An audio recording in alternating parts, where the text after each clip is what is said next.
Hi gang, you're listening to Burlesque and Lace, and I am Dinah Dare. And I'm Aya Storm, and here we dive into the latest dilemmas, dramas, and deliberations in burlesque. That is incorrect, but we're going with it.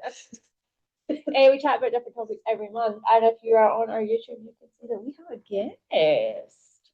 Introduce yourself, my lovely. Hi, my name's Joona, pronouns he, him, and she, her, and I'm a burlesque performer based in New York City. And we are all actually in the room. Yeah. Yeah. Which is wild. IRL. In France. In France. Which none of us can speak. Yeah, we're here at the Strasbourg Burlesque Festival. Mm-hmm. Where you two are performing, and I was bullied horrendously. Bullied? It's a strong word. I was bullied. It took about 30 seconds of convincing. Lies and slander. But we're here to talk about a topic that we ask about a lot, actually, which is festivals. And we have the festival darling with us. How many festivals did you do last year? Last year was 18. Wow. That's insane. Including 3 Canadian ones, 2 European ones, and 1 in Panama. But most of it was domestic within like America. Yeah. But I performed quite all over. And kind of got to explore and absorb of like what the different scenes are like. Yeah, globe trotting. Yeah. But 18 last year, 2 first year, 6 second year, and then 18 last year, and I have been in 1 this year so far with 5 more to go this year. Nice. So far. Yeah. And it's February. It's the first weekend in February. Yeah. It's not one like for festival of the year. Yeah. I feel like it's quite a few. It's your first festival of the year. Yes. I mean, there's earlier festivals in the year. Yeah. Like Teaser generally really runs in January. And that's usually the kickoff for the I feel like there's not a lot this time of year. So Yeah. everyone's just recovering from Christmas. I think there was an Italian one that was it. Mm-hmm. But yeah, I suppose what we're talking about then is like the differences. There's so much I want to talk about, to be honest. And we were having these conversations at fucking 1 a.m. last night, which does also not help. My first question I wanted to ask, and I said this to you last night, and hopefully you think about it. What criteria do you consider if someone says to you, what is the burlesque best festival that you've been to? Best festival. But what is the criteria that you would judge that on? I mean, some of those like retrospective, right? Like I had a good experience at a festival, so I want to apply again. Yeah. Some of it is proactive. Some like if I hear good things about a festival from my friends, I'm gonna apply. Yeah. So like for example, you had a really great time at Alps. Yes. So I applied. I didn't get in this year, but I applied because I was like, oh, with my friend Dinah, I had a good time. Yeah, same. You're the reason that I applied. God, I hope you saw it. But if she has a good time and I trust her opinion, I'm gonna apply. Yeah. But when it comes to like reapplying for a festival, I think something that I look for is like the production quality. Mm-hmm. Like, are there people that take care of its cast? Mm-hmm. Do people show up and like actually have like dedicated tech spots for each of your performances? Mm-hmm. Another thing that I consider is like, did my friends also apply? Yeah. That also plays a role because like I want to hang out with my friends. Yes. This is why I think we're like on a mission to get into a festival together this year. It's been too long and the last one wasn't great. So. But yeah, are you kind of the same though? Kind of. I think I look at the lineups as well. Yeah. Like headliners are a big criteria for me. Like you say, retrospectively, like will I apply again? Like if someone's asking me what are the best festivals, often it'll be ones that I've had a good time at, both as a performer and getting looked after, but then also as an audience member watching the other shows, being like, what was the general standard? What was the mix? Was it diverse? Was it lots of different styles? Was it a well curated lineup, if that makes sense? And just general things like, what did I get out of it? You know, is it paid? Do we get any swag? You know, is the video and photo content? Because that's a lot of the reason why we do festivals, because we often don't make a lot of money out of these, do we very much more frequently lose Oh yeah, 100%. Well, like we were discussing this last night, my Red Act that's going to Alps, that's its first festival slot, and I've just been desperate to get that. I don't have a good video of that act because often it's in small venues or the lighting's not great, things like that, which then makes it harder to get booked for anything unless you have good video content. So like a festival's a really good way, if it's a good one, to guarantee. But then you would have like a dedicated videographer who shoot the video in the right way for and it's other like festivals. a well-lit stage and all that kind of stuff, which makes a difference. It's not like in a basement bar with no lights. What about you? What do you consider when? So if someone asks me an opinion on like a festival, I'll always kind of come at it from two angles. I'll come at it from the production angle. Was it a good production? How well was I taken care of? All that kind of stuff. But I'll also go, did I have a nice time? Because sometimes I had a nice time and the festival was okay. Yeah. And I'll be like, look, here's the things about the festival that aren't great. However, I had a great time because of X, Y, and Z. And I think that kind of balance gives people an idea because I'll be like, right, the festival's not great, but the set's brilliant. Yeah.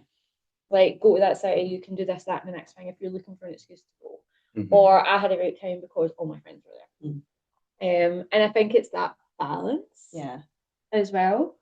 I also do think, if we're going back to talking about like European and American, I do tend to find that an overall festival experience tends to be better in America, from my experience. I would agree mostly. There's a couple of exceptions, and it's mostly on the lines of what you were just saying about like, did I have a good experience like outside of the shows itself? Yep. And that would be Malta was one, Hebden Bridge is another, Stockholm as well. And that's because one of the things in like Malta is beautiful, and also the venue, the accommodation, and then all of the events are in one of the really nice hotels just by Valletta, the capital city, which is very walkable to everything. And like they had a pool party, like it kind of felt like mini Beehoff. Yeah. And then Hebden Bridge, it just feels so, it's like a reunion of the entire UK scene. It's such good vibes. And the shows are banging anyways, but like that, I think that's one of the things that cemented it as having such a good reputation is actually the community and the social aspect, is that everybody has such a good time, whether they're performing, competing, just and I mean that's something the American festivals do well, is it's not just the shows. A lot of the time there's a lot surrounding it. See, I think I disagree. I disagree. And having done many of the American festivals, you've done a lot more than us, so you would know. And compared to like Canadian, European festivals, I feel like there are some Americans that don't have the kind of events around socializing, the classes. Some of them are just, there's 3 shows and that's where you get slotted, or 2 shows and that's where you get slotted. Not every festival, and obviously we're generalizing here, but not every American festival takes care of its cast. Oh yeah, of course. Obviously there are some like standouts. Ohio in particular, they feed you, and you get great footage out of it, so that's a great perk. But and you also have like Canadian festivals like Kootenay, which also really takes care of you. Like we get a whole beach day. Yeah, that's awesome. And like we all go out for dinner. And then we got the year that we did it, we had a karaoke night, which was amazing. That was honestly one of the highlights. It was so much fun, and I hate karaoke. And I sang. That was the best experience. Well, just Dinah doing karaoke. Panic at the disco. And then there are some European festivals that don't take care of you. Yeah. There are some European festivals that are just, oh, here's 2 shows, it's happening. There's no real accommodations or things to add on top of that, which is also fine if that's what you're looking for. But I think generally speaking, and we're talking in very general terms, I feel like Canadian festivals take care of their performers the best. My favorite festival by far last year was Vancouver. Vancouver really shows up for its community, and also has all these like little vignettes of performer events, as well as a dedicated staff, a board that knows what it's doing with a diversity in mind, podcasting people from all over. And I think in general, Canadian festivals are kind of where it's at. Yeah. I applied and didn't get in, but even from that experience, I feel like, oh, this is a well-run festival because like I got a nice email that was like, just acknowledge we've had your application. And then they were like, now we're moving on to this stage. Yeah, because like we were messaging each I was other. like, I love this. Yeah. And also, I think they put in the subject line of the email, it was clear whether you got in or not. We love that. Don't send me an email that's just outcome and then I'm and then you have to like read it like, oh no. Ooh. It's nice to be, although my phone, I've just recently upgraded my phone and it's got that AI thing that summarizes emails, but it does it in such an abrupt way. Yeah. So I'll get an email and it'll just be like, festival not accepted, condolence. I'm like, all right. I think it's someone sending me a really abrupt email, and then I open it and there's a whole nice little spiel, and I'm like, oh, that's just I think Canadian burlesque is what it is these days. It's amazing. It's so good. It's incredible. Yeah. I think of the 3 festivals that I performed in Canada, so I did Kootenay in Nelson, British Columbia, Vancouver. I did Saskatoon International. Oh yeah, I got into that. I was supposed to do that and I couldn't afford to do that. It's expensive to get there. Yeah. I mean, even from North America, it was like $500. It's not like easy. Because I got last year, I got into Montreal, Kootenay, and Saskatoon, and I was like, I can't do all 3. Yeah, and then I did Alberta Burlesque Rodeo in Calgary. Oh, nice. And each of those experiences were amazing. Just all hits. Yeah. Everyone knows that Kootenay was my favorite festival last year. Yeah, because it just felt like a homecoming. It's like a little so strippers nice. getaway in mountain town somewhere. Yeah. It was what was it Fanny kept, she was like a strippers summer camp. Yeah. Because that's what it felt like. But yeah, I think there's definitely differences though. So like, what would you say some of the differences between festivals here and America is? So America is a huge country, Yes. right? Yes. It's a sizable whole continent. Yes. And each of the scenes have like their own pockets. Yeah. Like for example, the burlesque that I'm gonna find in Portland, it's fucking weird and it's great and it's queer as fuck. But that's not the kind of burlesque that I would find in, say, St. Louis or Minnesota, which are more, I want to say, more nerdlesque-y. Ohio also has a little bit of that as well, more like nerdlesque-y. Chicago is much more dancey. New York is much more crowd-oriented because everything there is a bar show. Yeah. So you're gonna get like different pockets of what the scene is like wherever you visit. Yeah. And like, I mean, you did Teaser and Hollywood. Teaser and Hollywood, like they're both similar in terms of quality of performers. Yeah. But you're gonna get a different vibe from each of the festivals because Teaser is in New Orleans and Hollywood is obviously in Hollywood, and they are very different cities. Yeah. But to go back to the earlier point about the general differences between American, Canadian, and European festivals, I find that European festivals lean into humor a lot more than American festivals do.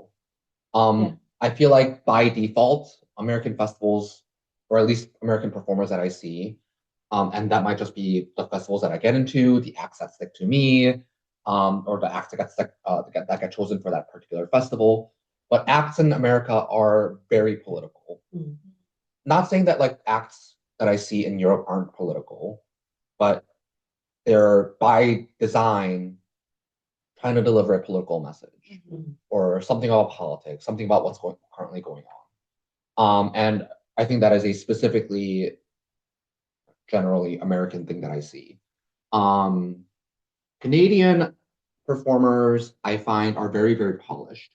Very, very, very polished. They are they are also very community oriented. So when you go into a city, and I felt this way when I was in Calgary, like when you go into a city, you can feel like who really runs that region, who really runs that city, who determines the pace of what burlesque is like, who are the leaders in that space specifically. And I find that in general, Canadian burlesque is very highly polished. Obviously, I mean, look, we're going to festivals, we're going to see highly polished acts everywhere we go. Yeah. But in Canada in general, I feel like the quality of burlesque is so high, very high. Yeah. I've heard similar things about Australia. Yeah. Australian burlesque is very high. Yeah. We saw Maple Rose, very very high tier quality performer. But I don't know if that's because like we've only seen like the tippity top end of quality in terms I of was going to say, because that's burlesquers. so interesting what you were saying about America being really political, because in the UK, there's a lot of thought that America's really classic and then the UK is more comedic and political. Huh. But that's UK specific rather than Europe, I guess.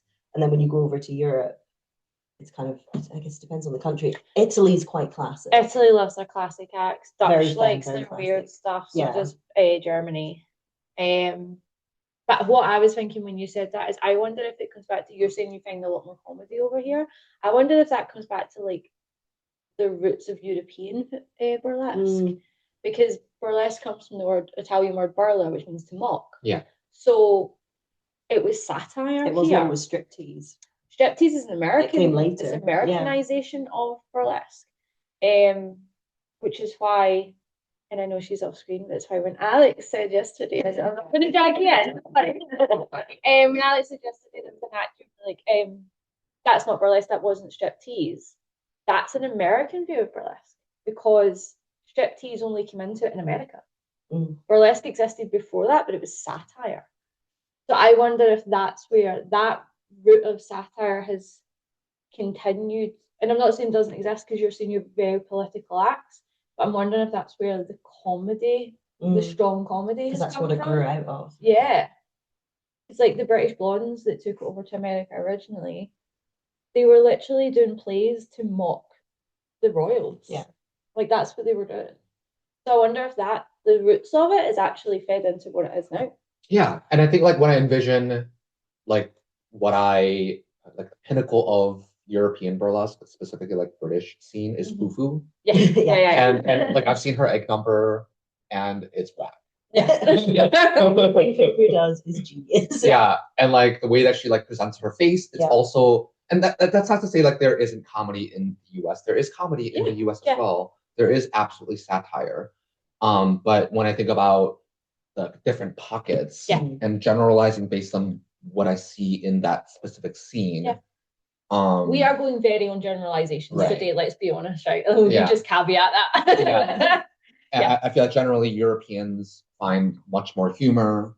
Americans find much more like politics and like straight up sex, like strip club adjacent. And Canadians are very polished and they kind of mix both. Yeah, I would say that's pretty fair. Because even what we do over here is probably more rooted in like we're kind of taking the piss. Even when we're being sexy, we're kind of taking the piss. It's like, oh, look at our arm. Would you like to see our arm on the color? Have you seen your arm before? A naked skin. Yeah, ankles. So I do think that's quite interesting actually, because I do think there's weird perceptions. Because we do have some political acts, but I do wonder if America, especially the past 10 years, is very political. I mean, we're kind of going through a fucking. You got something, yeah. So I wonder if like that's also part of it. Like politics in our day to day does exist and we engage with it, but it's not as overwhelming as it is in America. Yeah, so I have quite a few friends that live up in Minneapolis, in the Twin Cities. And they're going through it right now. They're going through it with you know, what's going on with ICE. And one of the performers recently did an act about ICE because we don't fucking like having our neighbors kidnapped. But that's like a very specific time, specific city in this period where that story needs to be told. Because we're still artists and it's silly like pushing out our little, you know, like promos in between all the horrors of everyday life. But art is what we make out of it, and what the country is currently going through in the America. We need to make art out of the situation. Otherwise it's devastating. But that's like I remember I went to New York for my 30th and I went to House of Guess. And I saw Darlinda, and she did an abortion act. And I was like, this is great. It was fantastic. But I was like, we don't need that at home. Because abortion is enshrined in our laws. Like we're currently. Like we're not having the same fight that's occurring over in America. So like, yes, people would still clap and cheer and it would be amazing, but it's not necessarily something we would think to create because that's not a fight that we're having. It's not as urgent. Yeah, it's not a fight that we're having for the Irish, maybe. Yeah. Because they only got abortions recently. Yeah. So I do know that there's been acts over there, but I think it depends very much on what your political landscape is, what you end up creating. And we don't live in quite as a charged political situation. I don't know. What it was when you guys were going through Brexit, it was kind of Yeah, that was horrific. I mean, we're still fucking going through it, aren't we? That's we saw that over the pond and we're like, oh no, what's going on over there? No, they fucked that. Yeah. Yeah. There's a few acts about that. Yeah. To be fair, there is a few acts about that. So when something big does happen, you do tend to find stuff comes out, but we are not living in such a consistently highly charged political situation as you guys. And I will also say there's structure baked into each of the cities to create those political acts. Like they have shows and producers specifically look for acts that say something about politics. This act, I want to say it's now put on my shelf, but my debut act was about circumcision. About bodily trauma that many people with penises have to go through. Sometimes outside of their consent, even before they could say a single word. And I had wonderful mentors who guided me through that debut act and said, you know, that's a really sensitive topic when it comes to burlesque, but also I would watch that. And having that kind of structure and support kind of help guide political acts onto a stage and finding space for that act onto stage. That's part of why there are, or at least what I see, many more political acts in the States. I think that's probably fair. I think we tend to not shy away, but we don't have as much. I think we do. Well, it depends. It depends on the producers. Again, this is talking more UK specific. And then we'll bring it back to festivals.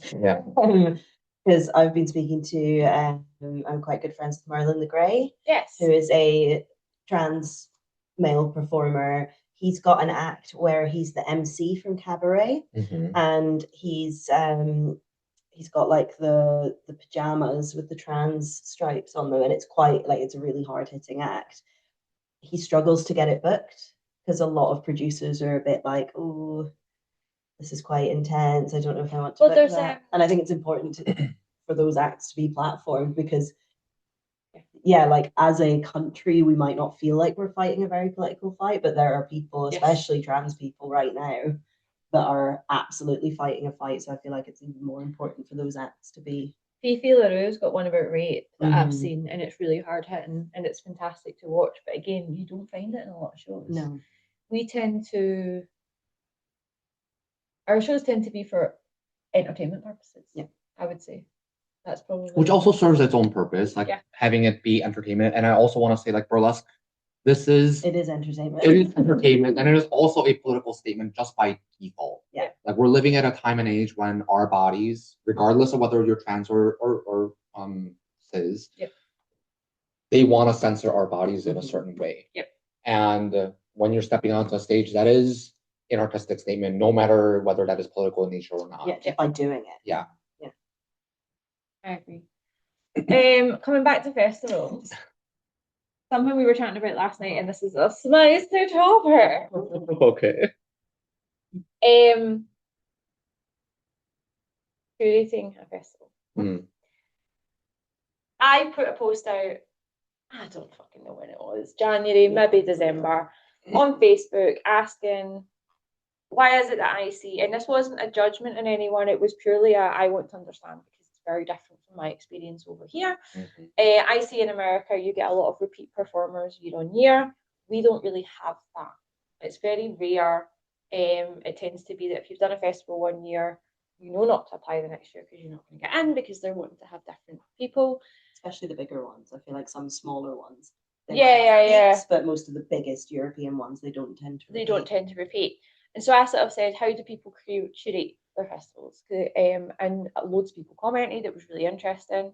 And essentially what it came down to is the majority, and I'm not saying all, it's who replied, seemed to say that in America they have like an adjudication panel. It's based on scoring. And some of them were saying it's basically the highest scorers, and that's it. I think other people were saying there's a short list and then they curate from there. over here, I know that there is, I don't know if there's a particular scoring system, but it seems to be generally done by a producer and maybe it's the producer's team. And that's how the shows are curated over here. There's pros and cons to each, and I'm not going to say one of them's better than the other because they've both got problems. But I think it's interesting to talk about even just the curation of festivals is intrinsically different. And something that we've seen is maybe a con for European festivals is we don't necessarily have a lot of diversity in a lot of our guests, which we've talked about literally last night. And that's maybe something that American festivals maybe have baked into their curation. I don't know. But like, you've obviously done repeat festivals, you've talked about it. And I know that you kind of feel strongly of, and we talked about last night, if someone scored high, then they deserve to be there. Yes. Yeah. I don't know if you want to explain. I mean, there's pros and cons to different formats, right? Yes. Having an adjudication panel where they collectively aggregate scores and then decide based on the scores, you're gonna end up getting repeat performers because they're at the top of their game. They're top of their game. They have been on festival stages, so they're gonna have higher, better quality footage. Which also plays a big role into getting into festivals. The more festivals you do, the easier it is to get into more festivals. That's definitely an experience. Because there are adjudication people that sit on multiple festivals. And because they sit on multiple festivals, they see the same acts going through over and over again. I remember having a really great conversation with Samson Knight when I had my first New York gig. And he sits on multiple adjudication boards. Former Mixed Exotic World. And he told me how much he loves Margot Manifesto's mattress act. We were talking about that because I had posted it in when I was in Montreal, and he was like, "Oh my god, I love that act! I saw it when I was adjudicating a festival one time," and I was like, But he's seen that act come through over multiple festivals, and how much he loves that act. And like if you have a name recognition, you can't ignore that. Like when I sat in on an adjudication panel for a festival, there were some names that I knew, and I was like, "Oh, I'm gonna think about that." And it does play a role into how much I critique and value the performer's act, even if I only get the name of the act, the name of the performer, and the video, and maybe the description. I guess that's where the adjudication system, that's a pro of it, isn't it? It takes out personal biases if you've got lots of different people looking. Does it though, if it's a big name? But the downside of it, Dinah, you mentioned it last night, is that you keep seeing the same names come over and over again. And there isn't as much fresh talent that comes through. Yeah, it's harder for them to get in, especially There are, if they've not got great footage. They might have a banging act, but if the videos aren't it does make a difference. And there are newbie-oriented shows and newbie-oriented festivals. The one that comes to my mind is in Minneapolis, called Nudie Newbies Nationwide. That one is specifically for people that has less than 4 years performing. And it takes over 2 nights with 12 performers that goes down to 6 on the second night. But festivals like that do take in newer performers, and that does elevate my wonderful friend like Lillian Vogue, who have been doing amazing things in a very tiny city in Nebraska, to come up into like national dialogue about what's what and who's doing what. And I also think that festivals in America try to do a good job of curation, but if the high scoring acts are what gets in, it's a double-edged sword. Right? Is there also, we've talked about this, and this is a spicy question. Is there also, or spicy opinion, is there also a thing where if it's a big name, there's almost like it, depending who's adjudicating, there's maybe oh my god, this person's amazing, and it doesn't, as you said, it doesn't matter if their video isn't great. They're judged more on, I know this person, they're fantastic, I think they should be on there. But there's also an element of they've just won a crown. That's actually what we talked about in terms of competitions. They've just won a crown over there, and then they've come to a competition here with the same act, and maybe you've got a less experienced judging panel, and this is going for maybe a less experienced adjudication panel. But they've got into a big festival over there with an adjudication panel that's amazing. So maybe the less experienced one is like, well, if they got in there, then they definitely deserve to be here. And they're emulating that without actually necessarily judging it on its merit. They're judging it on the fact that someone... They know it's achieved big things. Yes. And someone of a high status has gone, yes. But you can't take away this is the sinew and the cartilage of the bones of the act, right? Yeah. Who you are as a performer you bring that onto the stage wherever you go. You're gonna have a name recognition, you're gonna have a face recognition. Yeah. And yes, if a really high quality act has won an award, it's probably gonna get into more festivals by default because there's name recognition, act recognition, and an award recognition that goes with it. I don't know if that's a negative. The only reason, I'm not saying it's a negative, but am I saying are we unduly influenced by previous people's opinions and we are not judging it based on what we see? Because an act can win at one competition or get into one festival because those adjudicators or those judges liked it. And that's a subjective thing. Like an It's act always it's subjective. always subjective. But then if the judging panel or the adjudication panel is considered like it's full of like fucking Miss Exotic World winners or whatever, then the next festival are thinking, well, they're amazing and they thought this act was amazing. So they just agree with them without actually judging it on what the act is. Yeah, I guess it's The- how good are people at putting aside their Biases. biases or things that things. Yeah, they've but heard it's not about even it. biases to that person. No. It's biases to the fact that someone that It's the they track look up, record. someone that they look up to has previously thought this act is good. It's are we being influenced? Yeah. And is that one fair on the performer and two fair on the festivals? But that's a really hard thing to unpack. Yeah. Because it's complicated. Yeah, it's so complicated. But these are the type of things I really like to think about. And there are huge names in the States who are on the top 50 list. Oh yeah. Who have been getting into festivals repeat. Yeah. I want to say like Queen Kwan and Nola Yep. and Aquarius Moon, Yeah. who will be Yeah. coming into at that time next Yeah. week. Buy your tickets, please. This is going to go out after the show. Never mind. It shows next week. But those two performers have been killing it. Yeah. And have been sweeping awards. Yeah. Queen Kwan won #1, and Yeah. Princess of Tease at Teaser last year. Most Dazzling at Beehoff last year. Yeah. Aquarius Moon, I think that's Sin City. Yep. I think she placed Monarch for IBC, Yeah. Imperial Burlesque Canada. And very, very talented performers Oh, yeah. who I think deserves to see the stages that they Yeah. land This on. is the this is why it's a complicated question and a Yeah. complicated thing to think about, and it's not aimed at people. It's not me thinking that person shouldn't be that. It's purely for anyone who's listening and doesn't know, like my undergraduate degree is in sociology. So I like to think about group think and how we're influenced by other people's opinions and how we create subcultures and how we move in those subcultures and we're influenced by other people's opinions. Like I find that really fascinating. So I'm thinking of it not in terms of the actual people. I'm thinking of it in a very like abstract term. But when you bring it down to that, yeah, like these people deserve to be on these stages. There's no question about that. I just think it's an interesting thought to think about. Yeah, what feeds. Well, because we into see it these even things. outside of festivals, don't we? That like the scene gets very excited about particular people. Yeah. And they ride it. It happens to a lot of people. They'll go through a wave of like getting booked everywhere. Yeah, Nami Flair in America is going through that right now. Yeah. Everywhere. I even had a little bit of it when I was fairly new. I got booked a lot for the stage that I was at, and then it's like everyone moves on to the next thing because you can't be that person forever. It's the next hot thing. Yeah, It's your like 5 it's minutes not. in fame. It's not like Yeah. this. It's.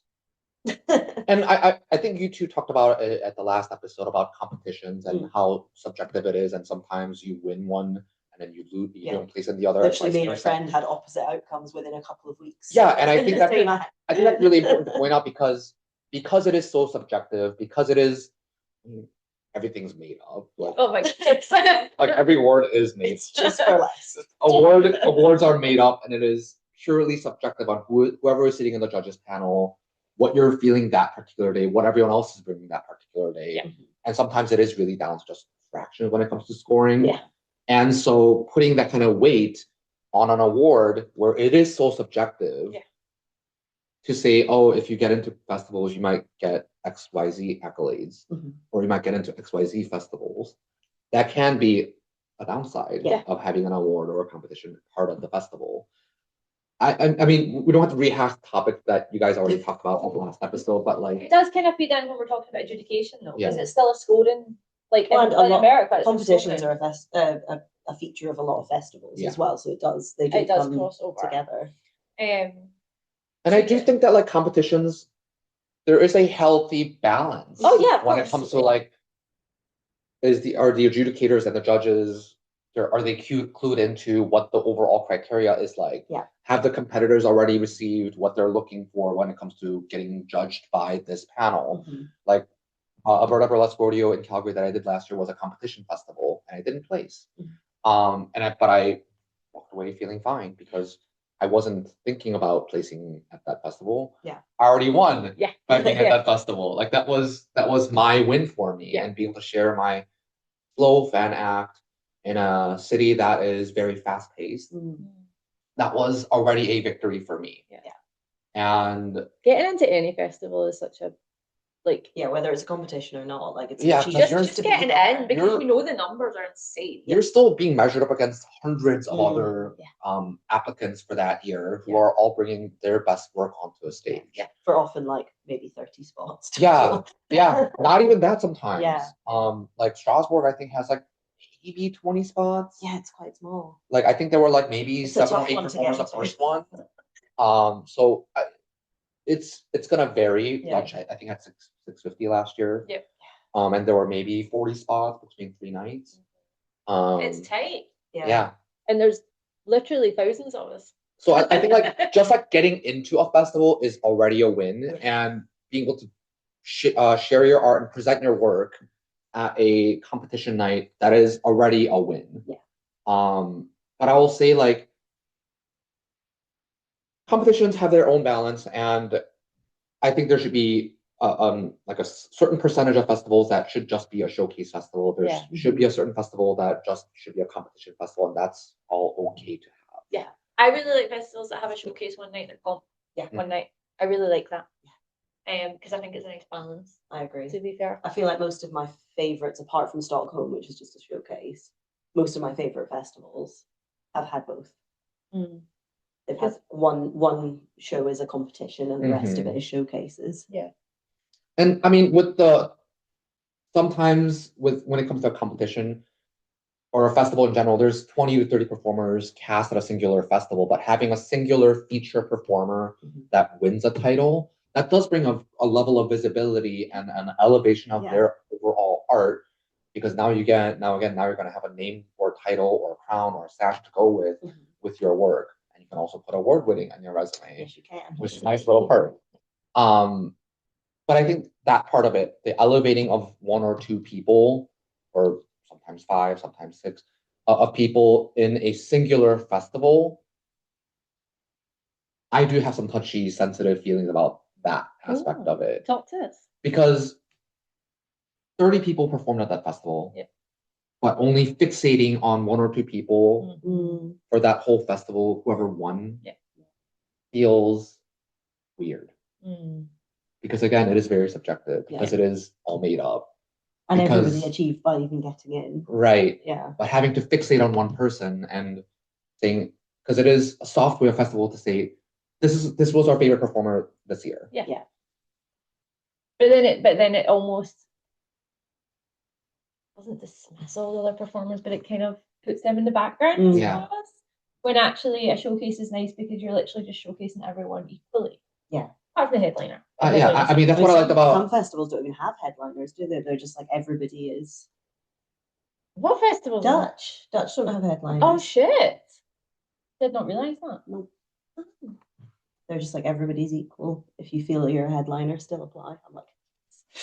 I don't know. Yeah, Minneapolis, when I first performed there, that was my first burlesque festival, 2023.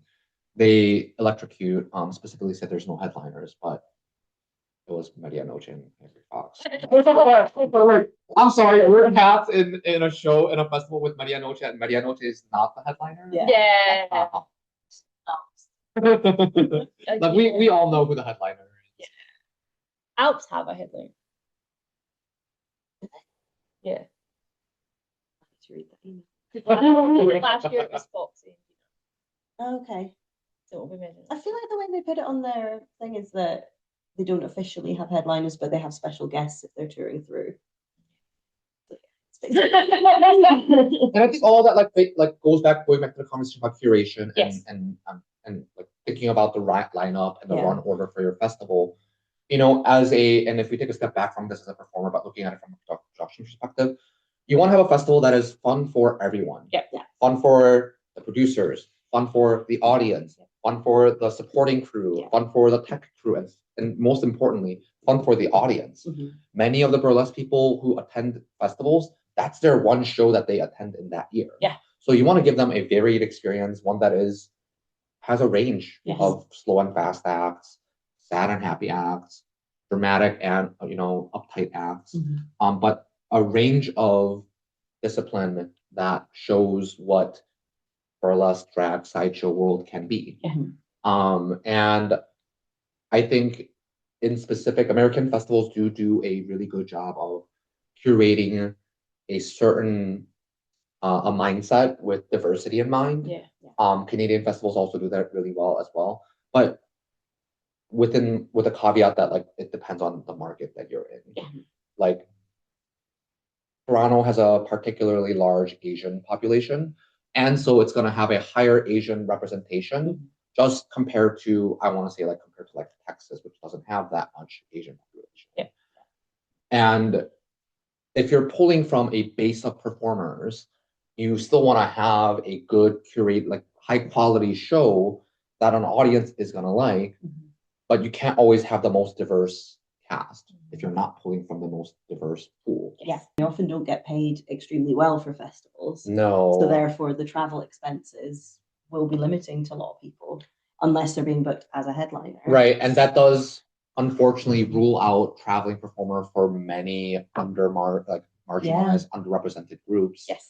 Because we don't always have the kind of financial support or backing to be able to travel and eat the cost and perform at cost. I think it's a privilege to be able to do that. I think that's one of the things I remember, and it's why I do my post when I talk about how much it costs to go to festivals, because I remember seeing loads of people doing tons of there's a period in kind of September, October where there's almost a festival every weekend in Europe. That's the festival season in Europe.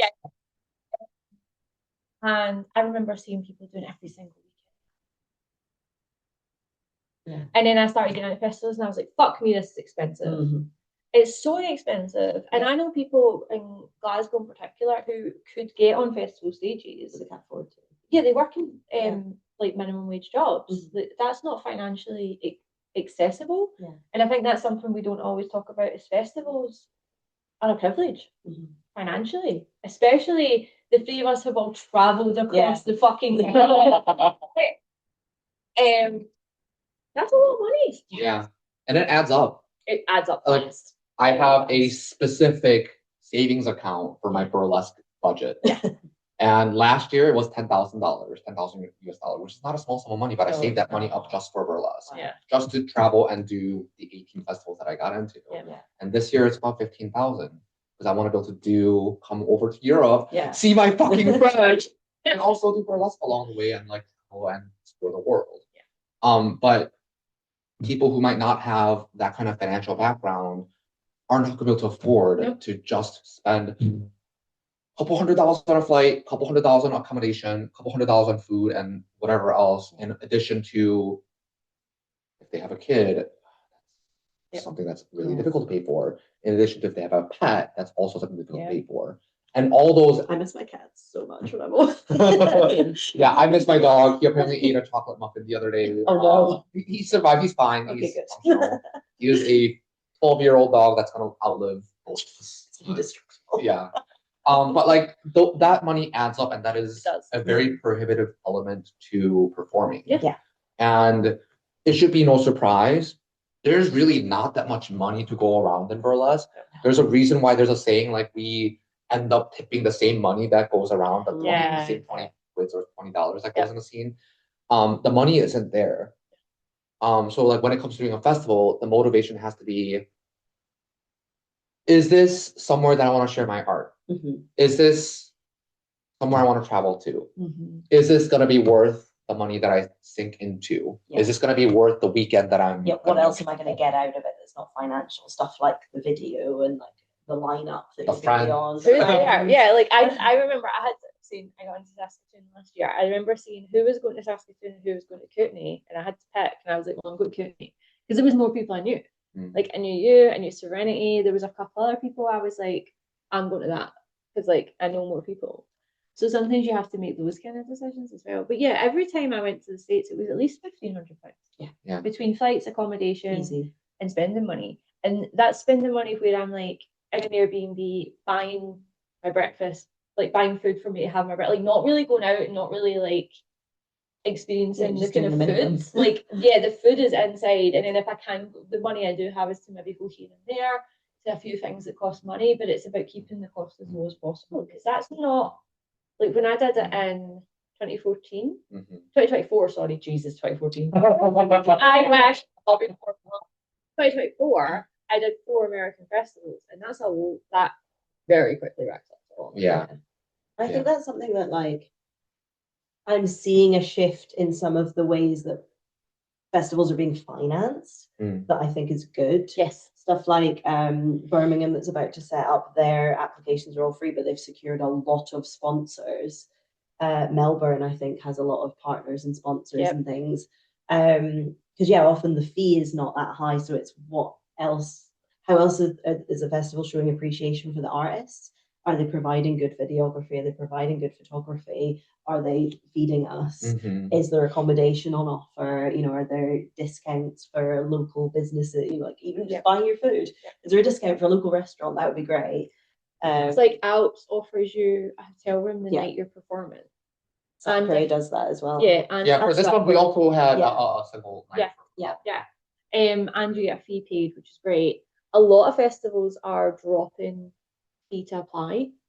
I noticed as well, which is great. Like it should be free. That makes it more accessible. It makes it more accessible. But I'll also say like having a free festival, like free application festival, it makes adjudication a lot harder. Oh, I bet. So there was a feedback that I heard from a Canadian festival that had a free application and how difficult it was to go through so many rehearsal footages, so many folks who didn't have like a full costume on for their festival submission. And it's one way or the other. Again, pros and cons. Yeah. If you have a $20 to $25 application fee, it's gonna end up weeding out people who aren't, I don't want to say not as serious, but it's gonna pull in people who are more serious about getting into that particular festival. You've not got that, I might as well just send this isn't really ready, but I'll just send it anyway. So yes. If you're putting money down, you're probably not going to do that. Right. Unless you've got a decent chance, you feel. I mean, at that point, you might be just sending a $25 donation, which is lovely for the production because it doesn't get you anywhere. No, but it's not. It's like a donation, a drop in a bucket. I remember first year, after I debuted my circumcision act, not at all ready to do like really festival with that act. But I remember having a conversation with a wonderful human being who kind of props up the Chicago scene of burlesque, named Bazooka Joe. Yeah. He produces and runs the Innovators Showcase on Thursday night. And I asked him, I'm considering submitting my circumcision act to BHOF. And he was like, BHOF is a donation to the museum. So even if you don't get it, like you're gonna go support a really good cause. To be fair, we talked about that. I apply every year on the basis of I never expect to get in. Right? Yeah. But yeah, I'm giving a donation. Yeah. Like, and that's how I see my BHOF application every year. I'm like, probably. It's just supporting the museum. Yeah, I might not get in, but I'm gonna try. And also, here's some money if I don't get in. Yeah. So at the end of the day, you're still supporting a good organization, generally good organization, generally great people who are very, very deeply passionate about the things that we all care about, which is burlesque and the arts. So even if you don't get in, you're still supporting good causes, especially at a time. And I can't speak for how things are over the pond, but in America, arts funding are cut and grants are harder to secure. Sponsors are just harder to pull in that country. Yeah. And so when I see a $25 application, I'm going to submit it even if I don't get in because I want to help my friends. I want to help my friends get into that festival. Well, I will say though, there is another way where there is festivals, one we've been to that we've talked about before, and other ones I know that exist where because they get the fee basically funds the festival. Like they're not fussed about selling tickets. Yeah. Like there's been festivals that have had very little audience members. It's just performers and maybe some friends that came. Yeah, because they haven't promoted. They haven't promoted because they haven't had to, because all of the fees that have come in have basically paid for the venue and everything. I think that's that doesn't feel like a sustainable business model. No. But it also doesn't feel nice No. Again, it's not a nice experience to go. No, when you have an audience of 10 people, Yeah, that's not that exactly. In a fucking theater. Yeah, Massive theater, and there's like dots of people. yeah. It's not nice. No. But there's definitely a few of them kicking about. And I think that's like a gray area, right? For producers. That's a producer problem that they need to. That's about ethically producing, which is Yeah. a whole other topic. And you want to be able to pull in audience that doesn't normally go to burlesque or doesn't normally go to like a weekly bar show down at at your corner bar somewhere. But you want to be able to pull in audiences that that are comfortable and okay and willing to shell out sometimes $40 to $100 for like a whole These weekend people get pass. dressed up. It's like a special occasion. Yeah. If they're not somebody that goes to shows all Yeah. the time, they're like, oh. And that's not novelty. easy as a producer to be able to market to a certain audience. It's hard. And like there are certain festivals that I won't apply to that does a really great job of selling a specific vision for an audience. And I love that they can do that. That's a very specific and very difficult skill set to have. Yep. Still not a festival that I'll perform in, but Yeah. it's work. Yeah. I think it's thinking about, like you say, it's ethical producing, and it's thinking about festivals like any shows, but particularly festivals, because I feel like they're elevated because of the kind of application system. Mm-hmm. How is that actually helping your local scene and the scene at large? If nobody's coming, if you're not getting people, because festival, like you said, that might be the only show somebody goes to in the entire year. It might be somebody's first ever show. You often go to festivals and host that, has anyone never been to a burlesque show before? Often at festivals, there's quite a few. And you think, if the festival does a good job and that's that person's gateway, they might then get really into burlesque and then start coming to local shows that props up the local scene. Mm-hmm. And it's really interesting because you bring up a really good point about the regional reputation of a festival within that scene. Yeah. One of the first things that I do when I get an invitation to perform at a festival is I check in with the locals. I check in with people that I performed at there last year. So for Strasbourg, I checked in with Abby Fantastic, who performed last year, and she said the festival was good. So I said yes. And obviously every city has its tea. Yeah. Mm-hmm. Like when you work in nightlife, you're gonna end up bumping elbows. Yeah. And there's gonna be some bruised egos because we have, egos and self-esteem. Some of us do anyway. Issues. Issues. It's really interesting when you go to a festival and a region reacts in a specific way. Yes. So about 2 years ago, a burlesque festival got kind of canceled in Boston for a very good reason because the region didn't respond well to the people that produced that festival. Yep. And for a good reason. Mm-hmm. And then the region ended up coming together to create a showcase to support the artists that already purchased the tickets to come here and perform that weekend. Like me. Yeah. But like that was lovely. That was from my perspective, that was a lovely experience to have locals come around and say, we're going to give you a home and we're going to pay you and you're going to have a show. And it was so much fun. When because I'd already booked my flights and stuff, I was like, well, I'm just going to Salem for the weekend, which I wasn't sad about. Yeah. But like, yeah. I also got listed as alternate for that one. But then it got canceled, I guess. But it is really interesting that, because there is a difference between, there are some people within the community that don't like that festival. Yeah. Versus that festival is just straight up not liked by anyone within that region. Yes. And a really easy way, and you guys talked about this at the last episode, is just to check in. Because even if you haven't individually performed at that specific festival, you're gonna know someone who performed at that festival. Yeah. Especially places like the UK, like it's a small country. Yeah, we all talk to each other. Yeah, so it doesn't help to just ask. Yeah. If you get an invitation to perform, just ping someone. Just check. Yeah. Just check in with someone that lives in that city, or look at a cast list of that festival and just check in with them to see what their experience was like before you send that yes. Yeah. Because that's the first thing I do when I get an invitation. Even applying. This has been a lot of fun. We're going to go have lunch and probably have more of these conversations, just not recorded. And this one's awaited. It's show day. Show day. Yeah, show day. She's opening tonight. But I cannot